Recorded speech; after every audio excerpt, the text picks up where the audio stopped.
I am Sol. I come from the island of Yankwik clan, which translates to the new land. I would like to say that my story is the same as the many Tabaxis that inhabit the island. However, my story is very different. The currents brought me here. As a young cub I was found on the shores of this island. I was discovered by the clan Metodica Tletl in the middle of the night. My story uniquely goes that one night the person I now call mother had wandered down from her volcano village. Struggling to have a child, she went to cry to the god of the sea.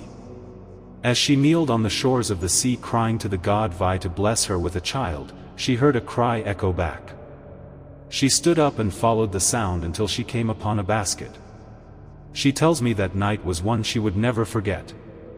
When she saw me, she said my skin was so dark and wet I looked like obsidian. But when she turned me over, she said my eyes were the color of the sun, therefore naming me in that moment, Sol. It was not easy fitting in the first several years growing up. I was smaller than the clan I was taken in by, and it didn't help that my pattern and color was different. I was known as the one that was discovered on the shores and rumored as a sign from the gods. But just like the rumors of being from the gods spread across the island, there followed the inability to distinguish if I was good sign or not.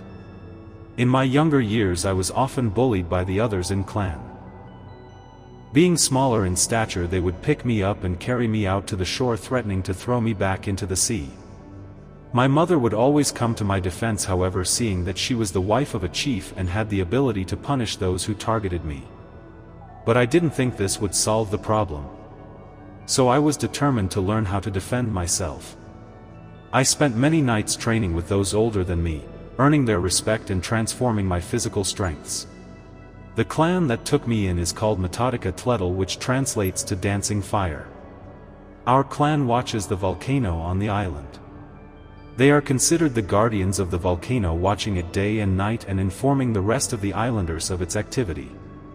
We protect everyone on the island. Our villages are set up along the base of the volcano, and we have towers to monitor it safely. This is the life I was brought into, but not the life I saw for myself. I spent many nights walking along the shore, asking the god of the sea to bring me a sign of where I came from. Every night there was no answer. The years went by and a sign never came.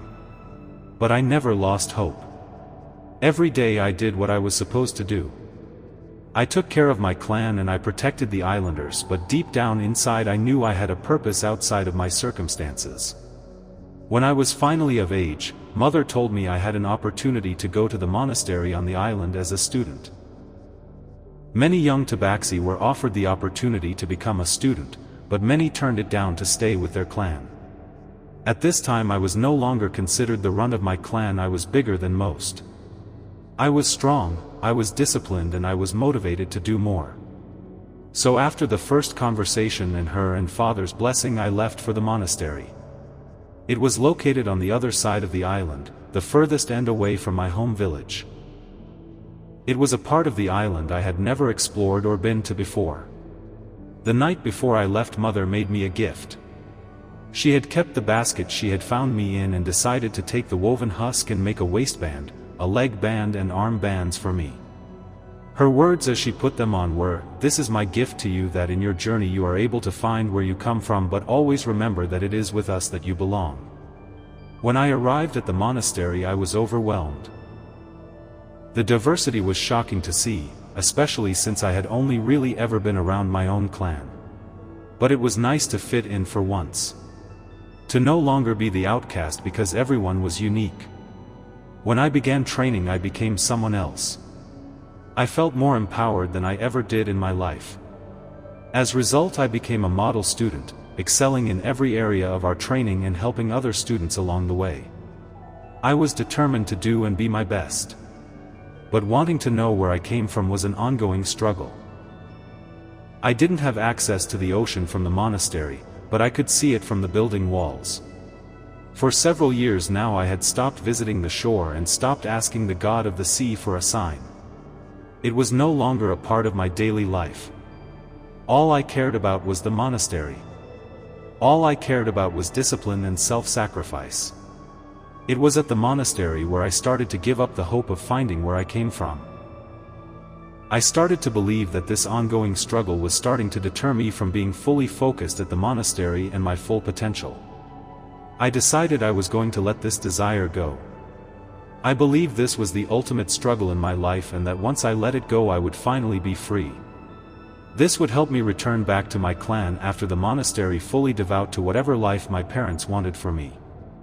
But I was unsure how to get rid of this lingering desire. I decided to speak with a master about it. I was open and vulnerable and they recommended that I speak to an elder about it, seeing that this was not something in their training. So I did just that. The elder I spoke to told me that this was a war of the mind and that only I would know how to really face an internal struggle. There were books in the monastery that would help me control my thoughts, and that was about all he could recommend to do. As I walked through the halls of the monastery looking for this study, I came across a painting I had never seen before. It was painting of a tabaxi that looked just like me. We had the same pattern, same skin, and most importantly the same unique eye color. I had never seen a tabaxi like me before. Even on the island covered in many tabaxi, none were as exact as this. This was in fact my answer. My answer was not to give up the desire but to fully immerse myself in the journey to finding the truth. Immediately I spoke with an elder about leaving the monastery. My training had been over for a while and I was mostly there to help other students. I felt I was fully ready and prepared for whatever journey this truth would take me on. I was given a few different choices. I was allowed to return to my clan and seek the life my family wanted for me. I was offered to leave on my own accord and become a solo wanderer or to take a mining job on the mainland. Although I loved my clan, I did not want to go back home, not after saying that painting and knowing that my kind could be a lot closer than I thought. And as for leaving on my own accord, I wasn't sure about that journey either. I didn't know what the result would be by choosing to do so. I was told that if I took the job on the mainland that there would be a boat that would take me there within a week's time. I decided I would do this. It was an opportunity that provided a way to start my journey. Some of my own clan had attended the monastery as well and I informed them of my decision and to let my family know. A week later I boarded the boat, making it my first time being back out at sea since I was a cub. The journey was not long and I was not nervous. I felt content with my decision and all my internal struggling was no longer present. The struggle became my motivation and power. I was going to find where I came from and I was going to use this job as an opportunity to do so.